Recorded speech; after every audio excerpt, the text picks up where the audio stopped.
aproximadamente 420 pesos. ¿Sí? Guille, estamos poniendo la lupa de impuestos a la ganancia sobre no tienen entendimiento, tampoco un sueldo extrasalario, y los que realmente se llevan las ganancias como que están fuera de la discusión. Pero yo no estoy... hay miles de discusiones para... No existen, y son los que realmente se llevan las ganancias. No es que está fuera de discusión, termina pagando más el que gana, suponete que gana 15.000 uno. Yo lo que te digo es, cuando vos entras por políticas sociales, digo, acá tenés una política social clara, que es transferencia de ingresos por menores de 18 años. ¿Sí? Tenés inconsistencias básicas. Digo, desde hasta una regresividad, hasta estigmatización, hasta que le pedí 8.000 papeles a uno y al otro no le pedí nada. Una declaración jurada. Dice que tiene un menor de 18, que el menor de 18 vive de su ingreso. Es más, no sé si no tenía que demostrar que estuvo 3 meses en el país, no sé qué número. ¿Qué cosa?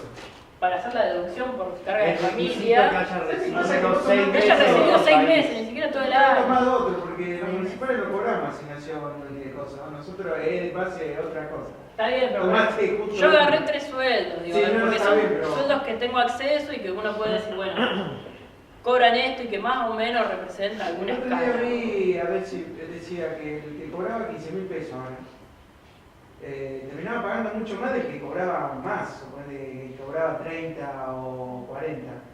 Viste, es bastante, viste, dice 15.000. Está bien, vos cobraste justo 15.000 y te terminás descontando y terminás Sí. cobrando mucho menos que el que cobra mucho más. Sí, muy especialista en impuestos no soy.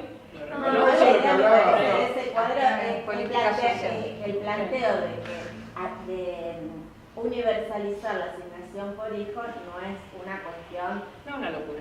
No. De hecho, tenés un esquema casi sino que universal. no modificaría demasiado. De hecho, los ingresos lo del que Estado hoy se está no. haciendo. Digo, O sea, que quedan bien por poco eso de que negocios. ¿cómo? Con la universalización de los derechos, quedan bien por poco, digamos. Claro, No, que dice que ya transfiere el Estado. Lo que yo digo es que ya está. No lo transfiere por asignación. Lo transfiere por otro lado y porque está mal transferido porque no hay un no le criterio de deduce progresividad después. siquiera. O sea, vos podés discutir la progresividad, o sea, le transferís más a los de menos ingresos. No me podés decir que le vas a transferir con una asignación universal a la hija de Macri. La hija de Macri ya está recibiendo. Eso es lo que... Entonces, tranquilamente... tenía más hijos para recibir el subsidio. De la pavada, en realidad te conviene ser rico y tener más hijos, porque deducís Pero más. además de eso de la asignación universal, se vio en unos datos que dio la provincia, que no creció la cantidad de nacimientos. En el periodo que fue de la asignación que se puso en marcha, y en Santa Fe no hubo más nacimientos, Bueno, no creció la cantidad. Pero ahí es lo que yo digo de la lógica esta individualista racional que se trata de pensar desde la teoría económica que tienen las personas. Porque entonces si vos entras en una lógica individualista, racional, Bueno, maximizador de ganancia, sí, yo te diría, si te transfieren por hijo, te conviene tener muchos hijos. La gente no toma Pero decisiones. Guillermo pasa más, ya también entra una cuestión así, entra un montón de cuestiones. por eso Cuando te digo. dicen, oh, le van a dar nuevo. Después de lo hecho, el hecho, hasta los números, vos los números de última son números, van reflejan a la persona. Viste, te das cuenta, vos un dato de los que nacieron en los hospitales públicos, no nació más gente. De hecho, nadie está dando dinero, le está dando lo mismo que a otros. Pero suponete que ahora todas las chicas que tienen edad de producir empiezan a tener hijos. No pasó eso. Aparte, ni todas hacen el trámite para cobrar la asignación por hijo, porque los más excluidos, hay muchos excluidos que no lo cobran porque no hacen el trámite. Bien, de nuevo con el presupuesto, dale uno más. Digo, lo que uno puede ver, digo, en subsidios se va el 14% del presupuesto, digo, esa torta que yo les decía que es mucho mayor que políticas sociales. En exenciones impositivas todas, digo, uno puede discutir, hay algunas mejores, otras peores.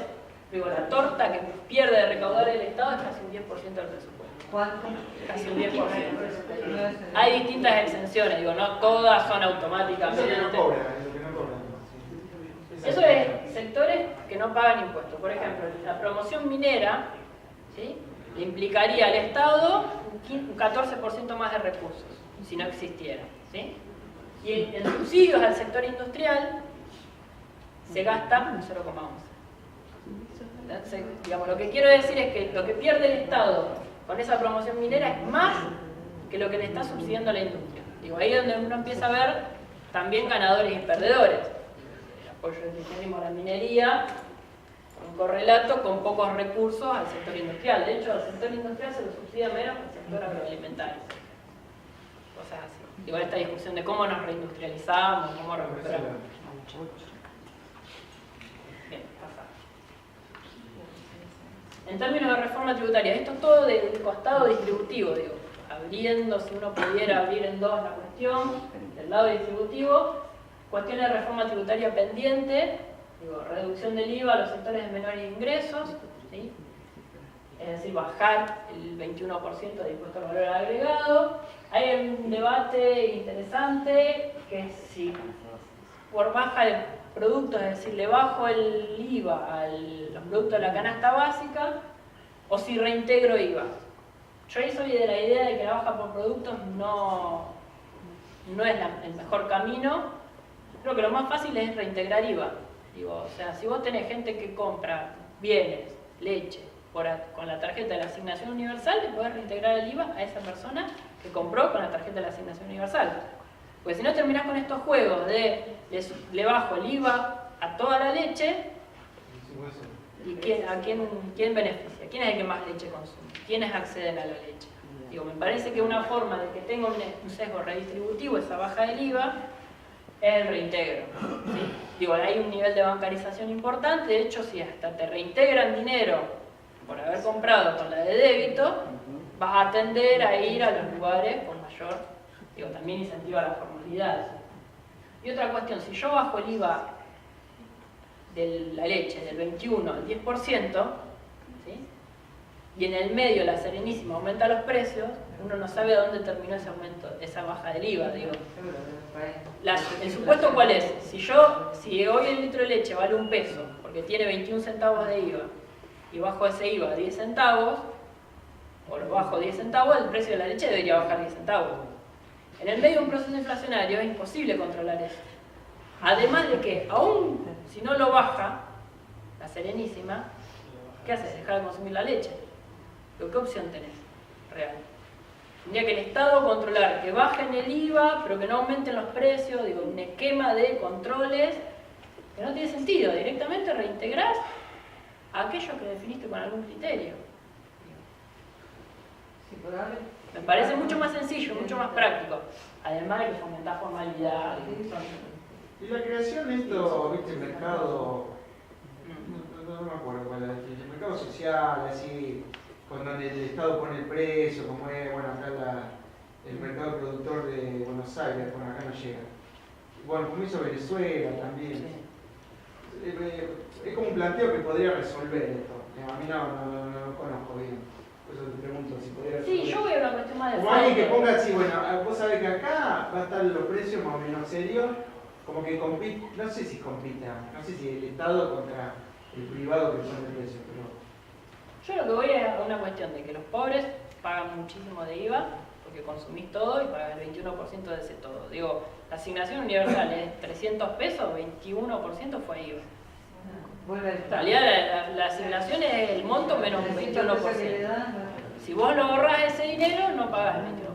Y si lo metías en actividad financiera, hasta no sé cuándo sale la ley, ni siquiera pagabas ganancias. Entonces, claramente el IVA es un impuesto muy regresivo. Más allá de la discusión de precios, cómo lográs precios menores. Si vos bajás ese IVA por reintegro, estás aumentando el ingreso real, o el salario real, o la asignación universal real. Sí, porque no es directa, la baja del IVA, la baja de los precios. Es que de hecho en un contexto inflacionario de este y con los niveles de concentración en la estructura productiva, te digo que no va a bajar un precio. O bajarán 5 centavos, que no es el 10% de IVA que bajaste. Puede complementarlo con un impuesto al consumo de bienes de lujo. Digo, no hay básicamente mayor imposición de compra de bienes de lujo. Digo, eso me parece que hay una... Digo, no es la salvación en términos recaudatorios, pero me parece que el meter progresividad, comprar un auto de alta gama, no necesariamente pagar más de IVA, por ejemplo. Aranceles a las importaciones, es decir, digamos, es una estrategia Igual yo creo que las aranceles a la importación hay que pensarlo desde una política industrial, no desde cómo recaudar, digo, no cómo cubrir el bache del IVA, sino cómo lograr que esos aranceles a la importación, es decir, ese impuesto que se cobra sobre lo que se importa, permite el desarrollo de algún proveedor local. Digo, utilizarlo en ese sentido. Y no tendría que haber un desdoblamiento del arancel, porque no es lo mismo importar un producto terminado que un producto que va a ser... Claro, pero por eso digo, el eje tiene que ser la política industrial. Digo, si vos me decís, ese producto acá no se produce y no hay nadie que lo vaya a producir y tener una demanda grande, bueno, podés poner un arancel para recaudar.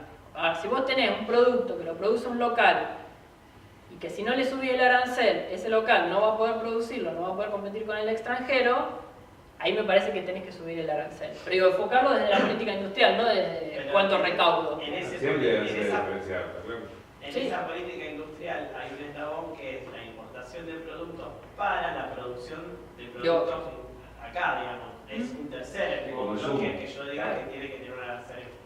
Pero por eso, pero lo tenés que enfocar desde una política industrial, no desde eso es lo que quiero meter. Sí, lo hacen todo, pero digamos, uno está muy acostumbrado a no puedo tocar los aranceles porque desfinancio el Estado. Porque está pensando el arancel no como un instrumento de política industrial, sino como un instrumento recaudatorio. Eso es lo que quiero equilibrar la balanza. Otra cuestión a ver es la recuperación de las cargas patronales, es lo que tienen que pagar los empresarios por cada trabajador. Tanto en la década del 70 como en los 90 hubo bajas de eso. De nuevo, la teoría neoliberal que decía si yo bajo el costo laboral me van a crear más puestos de trabajo. Tira, vimos que los puestos de trabajo caen indefectiblemente. Digo, los puestos de trabajo están asociados a la demanda. Si yo tengo más demanda y puedo producir más, contrataré más gente. Si la demanda se me está achicando, despido gente. Y después el costo laboral veo cómo lo ajusto con los márgenes de ganancia y demás. Pero pensar que porque los empresarios tengan que pagar menos por cada trabajador, van a contratar más trabajadores, no tiene ningún sustento empírico. Impuesto a las ganancias, el eje me parece que hay que ponerlo en las personas físicas, digo, ahí es donde hay que trabajar, es decir, lo que pagan no las empresas, que es lo que está abajo, sino las personas físicas. Digo, ahí me parece que hay más tela para cortar, digamos.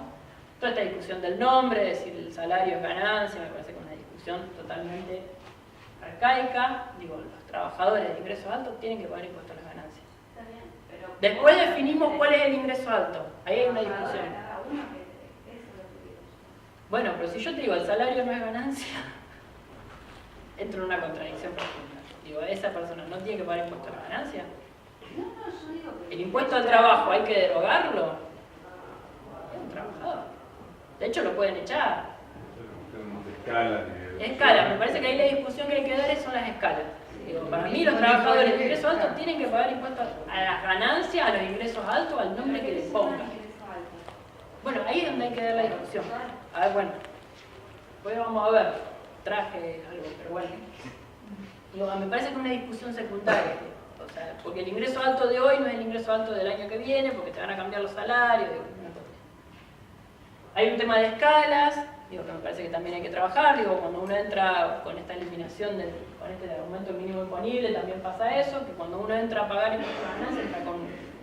Digo, la idea del impuesto a ganancias es que uno entre pagando relativamente poco y después pague porcentajes más altos a medida que va subiendo, con escalas más suaves. Por eso pasa esto de que el trabajador que cobra 17.000, capaz que paga más que el que cobra 16.998. Porque entró en otra escala y pega saltos muy grandes, que implican pago de impuestos más grandes. ¿Sí? Ahí me parece que hay un montón para trabajar. Las escalas son las heredadas del 1 a 1, del otro esquema de ingresos. El tema de las actualizaciones, que es una discusión de, bueno, cómo actualizamos el impuesto a las ganancias en función de la inflación. Me parece que lo que hay que hacer es actualizarlo en última instancia en función de los aumentos de salarios. Digo, porque si no, primero hay una lógica de deslegitimación del incremento de salario. Digo, si el impuesto, lo que yo tengo que pagar el impuesto a las ganancias, se actualiza en función de cómo van los salarios, y los salarios crecen más, ¿sí? Digo, ¿se entiende lo que quiero decir? Me parece que hay que atarlo a los salarios, porque es más representativo de lo que a uno le pasa. Digo. Porque si los precios suben un 30%, pero mi salario no creció, yo empiezo a tener problemas, o al revés, mi salario crece más que el salario, que el precio. Parece que el eje es pensar la actualización en función de los aumentos de salario y no de aumentos de precio. Además de que te corres el problema del INDEC, que es un problema metodológico de cómo hacerlo. Lo que proponen actualizar el mínimo no imponible en función de la inflación es un problema operacional que es que qué inflación tomar. Hay otra cuestión para modificar el impuesto a las ganancias, que me parece que cada vez es más central, es que uno puede deducir los intereses por un crédito hipotecario del impuesto a las ganancias, pero no puede deducir un alquiler. Con los montos que tienen los alquileres hoy por hoy, lo que representan el nivel de ingreso, me parece que es una discusión para dar. Porque de hecho, ¿cuál es la progresividad de que deduzca aquel que accedió a la vivienda y no aquel que no accede? Me parece que ahí está una regresividad. Bueno, no digo que esté mal que se deduzcan los intereses de los créditos. La compra de propiedades, pero es que en realidad yo lo penalizo al que alquila y no al que logró comprar. Y que tiene un crédito hipotecario, no estoy pensando en el que se compra la quinta casa para alquilarla con la plata que ganó en la empresa, sino que es un tipo que saca un crédito hipotecario. Sí, probablemente no le alcanza el ingreso para vivienda única. Digo, está implícito, digamos, si está pagando un crédito hipotecario, el 99.9 debe ser vivienda única. ¿Sí? Y el que alquila no es que alquila porque quiere, sino porque no llega a la vivienda. La renta financiera, aparentemente se va a agravar, entre pragmatismo y demás, pero un paso adelante. Impuesto a ganancia de las empresas, en general lo que se plantea es que no hay tanto, digamos, para hacer. Sí creo que se pueden hacer tasas diferenciales de empresas, es decir, por ejemplo, las mineras o las intensivas en recursos naturales las podrías gravar con una tasa mayor, pero de nuevo pensarlo como política productiva, no como política redistributiva, porque si no te terminás atando. Digo, la discusión el argumento del gobierno es no puedo subir el mínimo imponible porque desfinancio el Estado. Entonces, si yo hoy le grabo a una empresa con el 35, no puedo bajar para fomentarla que pague menos impuestos a la ganancia porque desfinancio el Estado. O sea, en realidad me parece que lo que hay que sacar es que las tasas diferenciales estén despegadas de la cuestión tributaria, de la cuestión presupuestaria. Que sea una política productiva. ¿Quiero favorecer este sector? ¿Quiero incentivarlo? Bueno, una tasa de impuesto a la ganancia menor. Quiero desincentivar esto, quiero captar renta de este sector, tasa de ganancia mayor. Pero no pensarlo como una política presupuestaria, cómo financio el Estado o cómo financio las políticas sociales. Lo mismo pasa con las retenciones. Digo, el gran objetivo del gobierno con la 125 y demás era recaudar. Y de hecho hoy las retenciones son prácticamente el primer fuente de ingreso del gobierno. Entonces, ¿qué pasa? Cuando se pensó en una política recaudatoria, hoy no las puedes tocar. Entonces, si vos querés bajar las retenciones al trigo y subir la de la soja, tenés que hacerlo por el mismo monto porque si no desfinanciás el Estado. ¿Por qué? Porque están pensadas como políticas presupuestarias. O sea, la intención del gobierno es recaudar para financiar subsidios, lo que sea. Uno discute después por qué se financia. Pero me parece que están pensadas desde esa lógica y hay que pensarlas desde otra lógica. ¿De qué sectores favorezco, qué sectores desfavorezco? Con el tema del acceso desigual a la vivienda, digo, hay un problema de acceso a la vivienda, pero no para nada igualitaria su distribución. Básicamente me parece que hay cosas para hacer, por ejemplo, un impuesto a la renta de alquileres, es decir, ver cómo grabás parte de esa renta, es una renta básicamente. Y uno de los desafíos es cómo lograr que no sea transferible al precio de alquiler, es decir, cómo capto parte de los aumentos de alquileres sin que eso me genere una espiral de aumento de alquileres. ¿Sí? Y está lo mismo que con el IVA. No va a estar regulado, no tiene manera de controlar. Claro, bueno, por eso también me parece que hay que engancharlo a bienes personales, digo, ver la forma de blanquear eso. Inclusive, por ejemplo, si las personas pueden deducir del impuesto a las ganancias, las personas físicas, el monto que pagan de alquiler, de alguna manera vos vas a estar, vos como persona que alquila un departamento, vas a denunciar que el departamento del cuarto B de la calle de XX está alquilado. Entonces el Estado puede hasta hacer un cruce y decir, che, vos no me estás pagando el impuesto a la renta de los alquileres. Digo, me parece que hay que entrelazarlo eso. Obviamente tiene que ser parte de un sistema. Si yo tiro solo el impuesto a la renta de los alquileres y después no tiro nada más, probablemente no logre captar parte de eso, o por ejemplo, con ese mismo impuesto a la renta de los alquileres, puedo subsidiar alquileres para otros sectores. ¿Sí? Una cuestión a discutir es el impuesto a la vivienda ociosa, es decir, yo tengo una vivienda parada y lo único que pago es la TGI, que no es nada, y algo de inmobiliario que tampoco es nada. O sea, ¿cómo grabo esos sectores para que esa vivienda se vuelque al mercado de alquiler? O se venda. Esto es más interesante que el de impuesto a la renta de alquileres, me parece todavía. Para mí es combinación. Tenés que apuntar, porque si no te quedás en... Porque te queda impuesto a la vivienda ociosa tendría que ser muy alto, digamos, para incentivar, porque digamos, el negocio de la especulación es tan grande que tenés que meter un impuesto. Sí, lo que nosotros siempre charlamos que fuera una cosa progresiva, por ejemplo. Obvio. Lo mismo el tema del lote, de ociosa. Sí, obvio. Mira, hay vivienda ociosa porque no están en Ahora, la condiciones. renta de alquileres teóricamente la estás pagando con ganancia. Si declarás en la primera categoría, estarías pagando ganancia y aparte otro impuesto. Vos le estás planteando. Podría ser. Digo, ¿cómo captás parte de ese ingreso extra? Sí, Eso o podés te va poner una a sobretasa. aumentar el precio de los alquileres porque Podés meter una sobretasa. estás pagando de acuerdo a, porque eso después se suman todas las categorías y si una persona paga el 30%, estaría pagando un 30% por el alquiler y aparte otro impuesto sobre el mismo alquiler. Podés hacerlo como una sobretasa. El ingreso No, pero, viene o sea, por pero alquiler. vos lo pensás como una política recaudatoria, como, porque recaudatoria no sé si no... Sí lo de la vivienda ociosa, porque vos lo haces para que la gente alquile. En cambio el impuesto a la renta de alquiler no lo veo muy... Sí, no es una propuesta. Bueno, impuesto a la herencia, lo que también no va a recaudar mucho, pero me parece que es algo que tiene que grabarse, que lo eliminó Martínez de Oz cuando estaba por la herencia, o casualidad.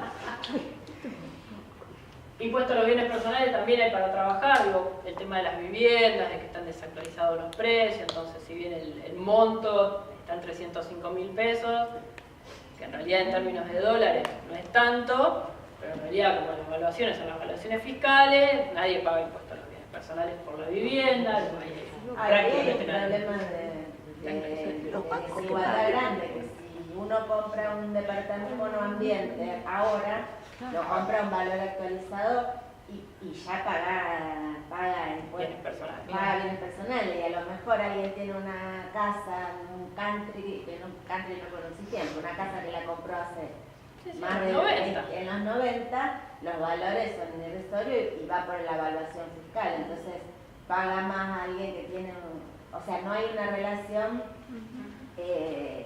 depende del año en que se compró el y entonces inmueble. también, El nuevo si el paga inmueble más, tiene que ver con el monto si el inmueble es viejo, paga por lo que, digamos, por el hijo, claro, pero la estructura ahora evitar está relacionante, y Bueno, no se puede cobrar menos de tanto, entonces los valores pero de aparte, la están medianos. si vos tenés esa vivienda que compraste antes, la tenés ociosa, no pagas impuesto a los bienes personales.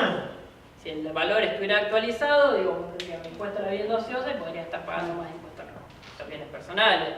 Por lo tanto, te incentivaría a ponerla en alquiler o algo. Digo, también hay... Pero eximir el impuesto a los bienes personales y alquilar la vivienda. Poder eximirlo si lo alquila. Digo, me parece que ahí tenés para... Pero de nuevo, no pensarlo como acá voy a recaudar la plata para financiar, no sé, duplicar la cantidad de netbooks. Acá lo tenés que pensar desde esa óptica. ¿Cómo logro el acceso a la vivienda? ¿Cómo logro el acceso a alquileres o alquileres más bajos? ¿Sí? Pero cambia el eje. Sí. Sí, dale. Propuestas productivas, o sea, básicamente, ya estamos quedando sin tiempo. Pero Ahorrar el tipo de cambio. lo primero para mí es partir de que hay una, digamos, lo que se llama una estructura productiva desequilibrada. Es decir, todos los sectores de la economía no son iguales. Digo, hay sectores como el sector primario, agroexportador, que tienen niveles de rentabilidad y de competitividad internacional que son totalmente distintos a la industria manufacturera, pyme, de San Luis o San Juan.